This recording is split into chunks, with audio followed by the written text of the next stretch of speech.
আসসালামু আলাইকুম বন্ধুরা, কেমন আছেন সবাই?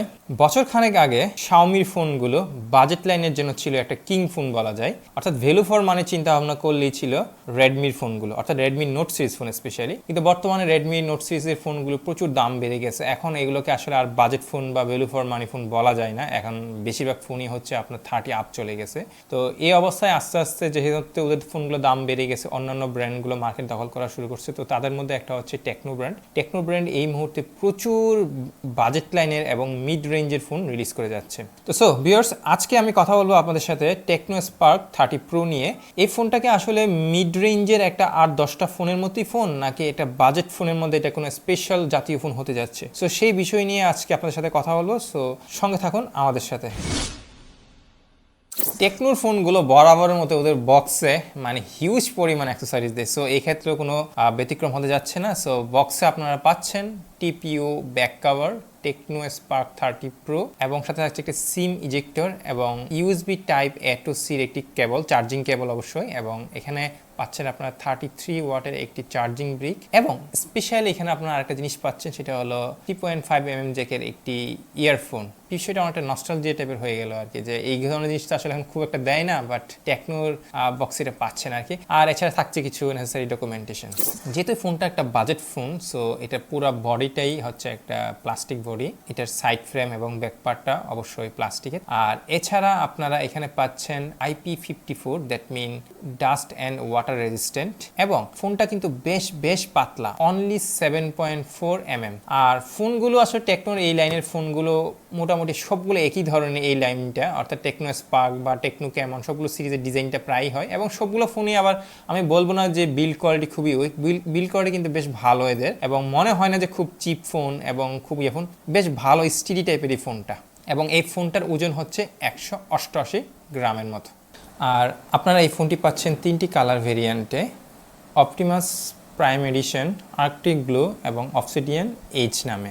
আর পোর্টস বাটন হিসাবে আপনারা এখানে পাচ্ছেন আপার সাইডে জাস্ট একটা স্পিকার গ্রিল, রাইট সাইডে পাচ্ছেন আপনারা ভলিউম আপস অ্যান্ড ডাউনস এবং সাথে থাকছে একটি পাওয়ার বাটন। এবং লেফট সাইডে পাচ্ছেন আপনারা একটি সিম কার্ড স্লট, যেটা অবশ্যই ডুয়েল সিম সাপোর্টেড এবং with dedicated SD card also. আর নিচের দিকে পাচ্ছেন আপনারা একটি headphone jack, primary microphone, USB type C port এবং বটম ফায়ারিং স্পিকার। আর অবশ্যই এখানে স্পিকারটা হচ্ছে স্টেরিও স্পিকার, বরাবরের মতো ডলবি অ্যাটমস সাপোর্টেড স্পিকার এটা, যেটা টেকনো তাদের মেজরিটি ফোনে দিয়ে থাকে। আর ডিসপ্লে সেকশনে পাচ্ছেন আপনারা 6.78 ইঞ্চির একটি অ্যামোলেড ডিসপ্লে, যেটা 120 হার্জ রিফ্রেশ রেট এবং 1 বিলিয়ন কালার সাপোর্ট করে। এবং এটা অবশ্যই একটা full HD plus display, not HD. এটা কিছুটা রেজলিউশন বেশি, যার কারণে এটা ফুল এইচডি প্লাস। আর এই ফোনটা 1700 নিট পর্যন্ত ম্যাক্সিমাম সাপোর্ট করে, অর্থাৎ যখন আপনি সানলাইটে যাবেন বা ডিরেক্ট সানলাইটে যাবেন তখন আপনার 17 নিটস পর্যন্ত সর্বোচ্চ ম্যাক্সিমাম ব্রাইটনেস যেতে পারে। আর এটার পিপিআই হচ্ছে 393। আর এই ফোনটা 85.7% হচ্ছে স্ক্রিন টু বডি রেশিও, তার মানে হচ্ছে বেশ ভালোই। বাট আমি বলবো না একেবারে খুবই ন্যারো ভেজেল, কারণ 85% হওয়ার অর্থ হচ্ছে আপনার চারিদিকে হালকা করে একটু ভেজেল পাবেন, বাট এটা একটা সিমেট্রিক্যালি একটা ওকে লেভেলের আর কি প্রাইস অনুসারে। তো যেহেতু এটা অ্যামোলেড ডিসপ্লে, সো এখানে পাবেন খুবই ডিপ ব্ল্যাক এবং একটা পাঞ্চি কালার, যেটা আসলে অ্যামোলেড স্ক্রিনের একটা মানে কমন, মানে এটা পাবেনই আপনারা। আর দাম অনুযায়ী আমি স্ক্রিনটাকে বলবো, মানে ডিসপ্লেটাকে বলবো অবশ্যই ঠিকঠাক ডিসপ্লে। এইখানে আপনারা প্রসেসর হিসাবে পাচ্ছেন মিডিয়াটেকের হেলিও Z100। এখন কথা হলো এটা আবার কি প্রসেসর? হ্যাঁ, এটা একটা নিউ প্রসেসর, যেটা হচ্ছে বেসিক্যালি হেলিও Z99 এর একটা আপগ্রেড ভার্সন বলা যায়। এই প্রসেসরটা হচ্ছে আপনার বেসিক্যালি 6 nm বেসড, অর্থাৎ 6 ন্যানোমিটার বেস ফেব্রিকেশন। এবং এটা একটা অক্টাকোর প্রসেসর এবং এখানে আপনারা পাচ্ছেন 2.2 গিগাহার্জের কর্টেক্স A76 এবং 6টা ইফিসিয়েন্স কোর, অর্থাৎ 2 গিগাহার্জের কর্টেক্স A55। আর সাথে পাচ্ছেন আপনারা জিপিইউ হিসেবে মালি Z57। আর এখানে যে র্যামটা সাপোর্ট করতেছে ভার্সনটা হচ্ছে LPDDR4X।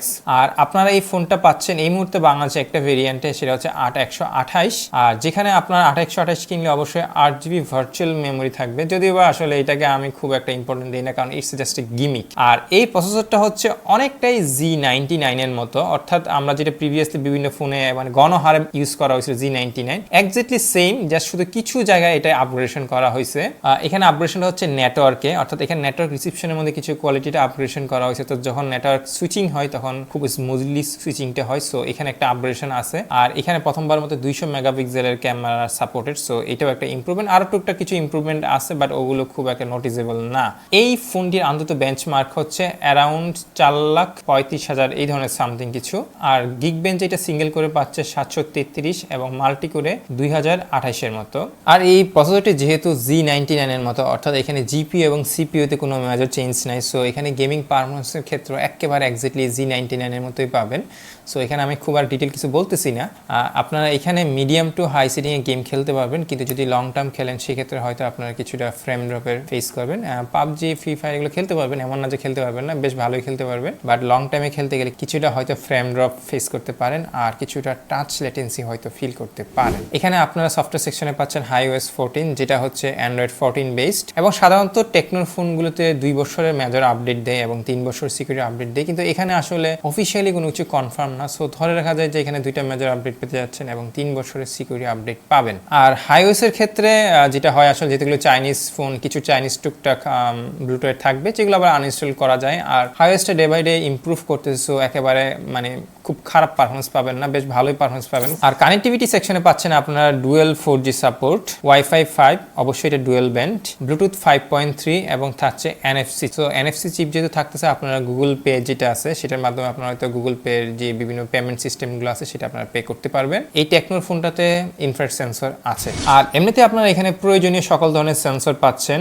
আর এখানে ফিঙ্গারপ্রিন্টের সেন্সরটা নিয়ে কিছু অবজেকশন আছে। এই সেন্সরটা বেশ ফাস্ট বলা যায়, কিন্তু এটা বেশ নিচে, মানে এতটাই নিচে যে আসলে এটা অনেক ক্ষেত্রে প্রবলেমেটিক, যে ফোনটা আপনি হাতে নিয়ে আসলে সেন্সরটাতে টাচ করতেছেন, খুলতে গিয়ে অনেক ঝামেলা, কারণ এটা বেশ নিচ। তবে এমনিতে আন্ডার ডিসপ্লে যে ফিঙ্গারপ্রিন্টটা বেশ ফাস্ট বলা যায়। মাল্টিমিডিয়া সেকশনে টেকনোর ফোনগুলো বরাবরের মতো এখানে আপনাকে দিচ্ছে ডলবি অ্যাটমস সাপোর্টেড একটি ডুয়েল স্টেরিও স্পিকার। আর এখানে অবশ্যই আপনারা যে হেডফোন জ্যাকটা সেটা পাচ্ছেন হাই রেজ অডিও সাপোর্ট। এখানে প্রাইমারি ক্যামেরা হিসেবে পাচ্ছেন 108 মেগাপিক্সেলের একটি ক্যামেরা, যেটির অ্যাপারচার হচ্ছে 1.9 এবং পাশাপাশি থাকছে একটি 2 মেগাপিক্সেলের ডেপথ ক্যামেরা। কিন্তু আপনি যদি ক্যামেরা সেকশনটাতে তাকান তাহলে দেখবেন যে এখানে 4টা ক্যামেরার মানে হোল দেওয়া আছে। তো 4টা ক্যামেরা আসলে কি? আসলে এখানে 2টা হচ্ছে ক্যামেরা, একটা হচ্ছে ফ্ল্যাশ লাইট এবং আরেকটা হচ্ছে ইনফ্রারেড সেন্সর, যেটা ট্রেডিশনালি সাধারণত আমরা উপরে দেয়, কিন্তু এটা এখানে ক্যামেরা সেকশনের মধ্যে সে ঢুকাই দিচ্ছে। আর এছাড়া ভিডিওর ক্ষেত্রে 1400p 30 fps এ রেকর্ড করতে পারবেন, আর এইচডির ক্ষেত্রেও সেম 30 fps পাচ্ছেন। তবে এখানে কোনো ধরনের ভিডিও স্টেবিলেশন পাচ্ছেন না, অর্থাৎ EIS বা OIS কিছুই পাচ্ছেন না।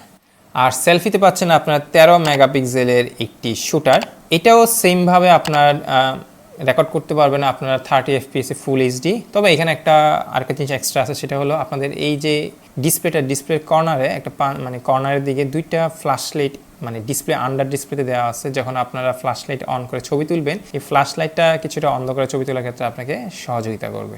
আচ্ছা, এখানে তো 108 মেগাপিক্সেলের ক্যামেরা দিল, ওকে, নো প্রবলেম। এটা তো একটা এখন নাম্বার গেমিং চলতেছে, এখন এই 108 মেগাপিক্সেলের ক্যামেরা কেমন ছবি তুলতে পারবে। আচ্ছা, এখানে কয়েকটা কথা বলি।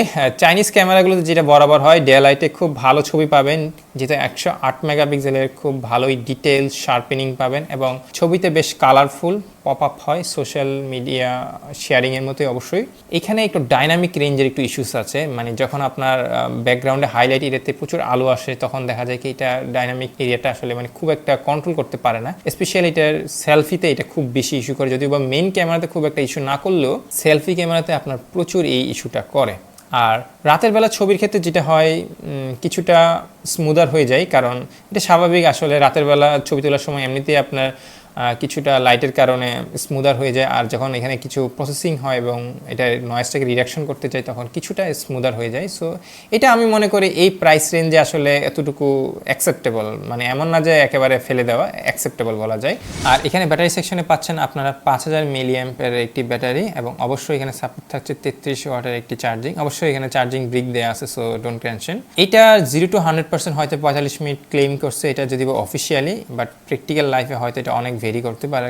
আর এই ফোনটা এই মুহূর্তে বাংলাদেশ অফিসিয়ালি পাচ্ছেন আপনারা 20,999 টাকা, অর্থাৎ 1 টাকা কম 21,000 টাকা, এবং এটা অবশ্যই 8GB RAM variant. So official ফোনের ক্ষেত্রে এই রেঞ্জে বেশ ভালোই বলা যায় আর কি। ওকে, এই হলো টেকনো স্পার্ক 30 প্রোর ওভারঅল ডিটেলস। আগে ভালোটাই বলি।